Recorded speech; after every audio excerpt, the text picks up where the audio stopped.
হুজুর আকরাম সাল্লাল্লাহু আলাইহি ওয়াসাল্লাম ভবিষ্যৎবাণী করে গেছেন, বনি ইসরাইল ছিল 72 ফিরকা, আর আমার উম্মত হবে 73 ফিরকা, 73 দল। এর ভিতরে মাত্র এক দল যাবে জান্নাতে, বাকি 72 দল যাবে কোথায়? জাহান্নামে। তো সাহাবায়ে কেরাম জিজ্ঞাসা করলেন, ইয়া রাসূলুল্লাহ, যে এক দল জান্নাতে যাবে তারা কারা? যে এক দল জান্নাতে যাবে তারা কারা? রাসূল পাক সাল্লাল্লাহু আলাইহি ওয়াসাল্লাম ইরশাদ করেন, মা আনা আলাইহি ওয়া আসহাবি, যেই পথে, যেই মতে, যেই আদর্শের উপরে আমি আছি এবং আমার সাহাবায়ে কেরামরা আছেন, এই আদর্শ, এই পথ, এই মত যারা মেনে চলবে, যারা এটার অনুসরণ করবে, তারা হবে জান্নাতি, বাকি সব হবে জাহান্নামী। হাদিস আপনারা প্রয়োজন হলে গুগলে সার্চ দিয়ে দেখে নিন। কিন্তু রাসূল সাল্লাল্লাহু আলাইহি ওয়াসাল্লাম যে বললেন মা আনা আলাইহি ওয়া আসহাবি, শুধুমাত্র নিজের কথা বলেন নাই, যে আমি যেই পথের উপরে আছি, এই পথ অনুসরণ যারা করবে তারা জান্নাতে যাবেন, শুধু রসুলের কথা বলেন নাই। কেননা কোন উম্মতের জন্য রসুল করিম সাল্লাল্লাহু আলাইহি ওয়াসাল্লামের পুরা জীবন অনুসরণ করা সম্ভব না। আল্লাহ পাক রব্বুল আলামিন আম্বিয়া কেরামদেরকে বিশেষ বিশেষ কিছু খুসুসিয়াত দিয়েছেন। নবীদের কথা বাদই দেন, দুনিয়ার মানুষের ভিতরেও আল্লাহ পাক রব্বুল আলামিন প্রত্যেক মানুষকে কিছু ব্যক্তিগত বৈশিষ্ট্য দেন। আপনি ইচ্ছা করলেও আপনার ভাইয়ের কিছু ব্যক্তিগত বৈশিষ্ট্য আপনার ভিতরে অর্জন করতে পারবেন না। আপনি ইচ্ছা করলেই কি আপনার ভাইকে আল্লাহ পাক যে ধরনের চেহারা দিয়েছেন, যে ধরনের রং দিয়েছেন, সেটা গ্রহণ করতে পারবেন? পারবেন না।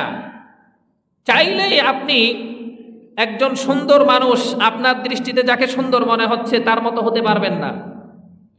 চাইলেই আল্লাহ পাক যাকে সুন্দর কথা বলার যোগ্যতা দিয়েছেন, আপনি চাইলেই তার মতো কথা বলতে পারবেন না। আপনি আপনার মতো বলতে পারবেন, তার মতো বলতে পারবেন না।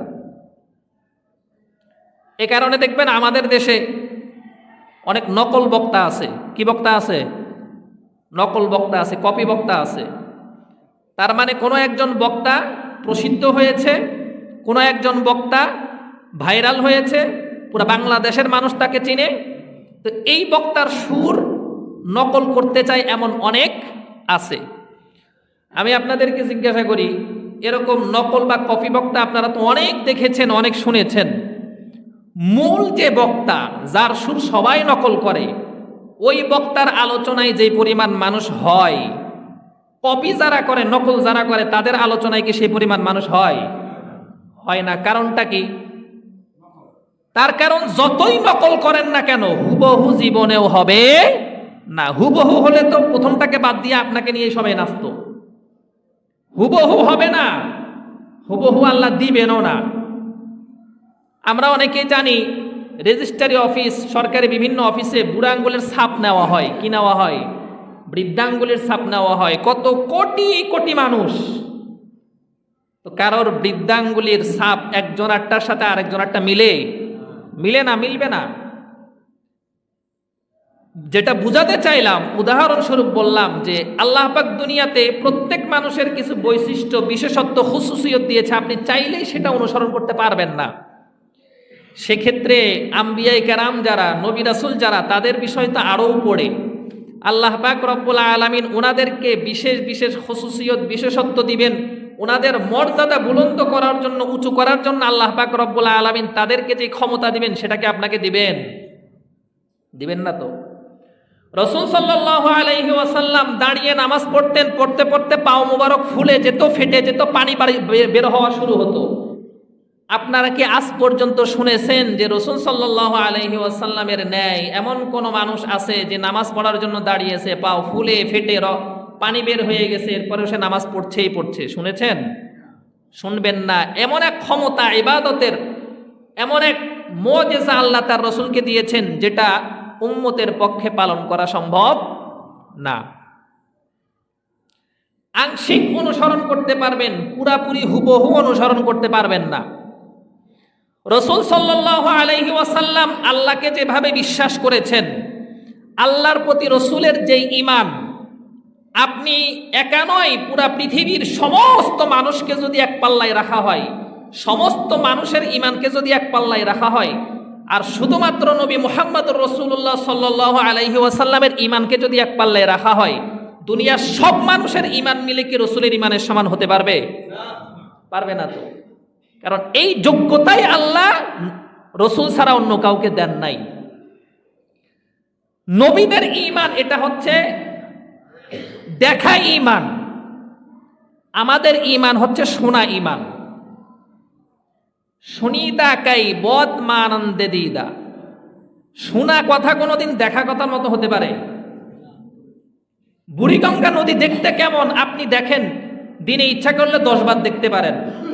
একজন মানুষ জীবনে কোনোদিন বুড়িগঙ্গা নদী দেখে নাই, আপনি যতভাবেই তাকে বিবরণ দেন না কেন, আপনার কাছে, আপনার চোখে, আপনার দেমাগে, আপনার দিলে বুড়িগঙ্গা নদীর যেই এলেম, যেই ছবি, যেই ধারণা আছে, যে ব্যক্তি শুনছে তার দিলে, তার দেমাগে, তার ব্রেনের ভিতরে, মাথার ভিতরে আপনার মতো ধারণা জীবনে কোনোদিন আসবে? আসবে না তো।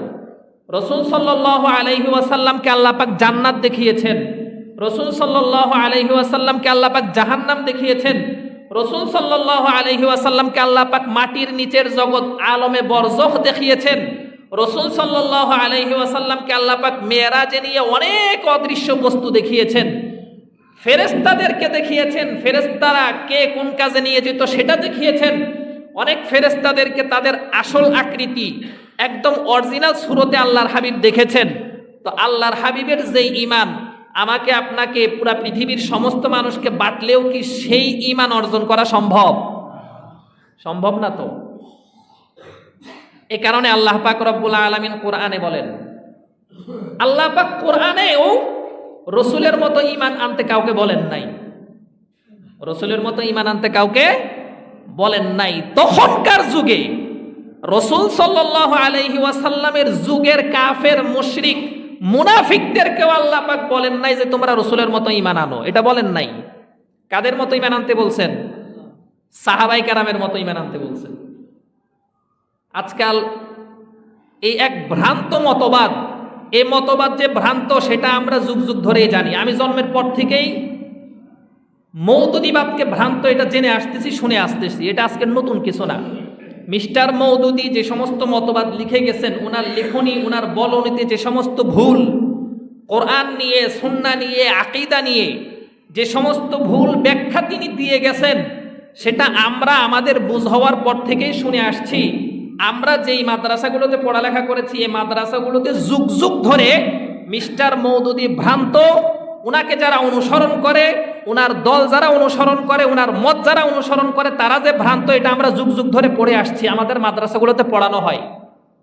সুতরাং আজকালকে নতুন করে কাউকে আশ্চর্য হওয়ার কিছু নাই।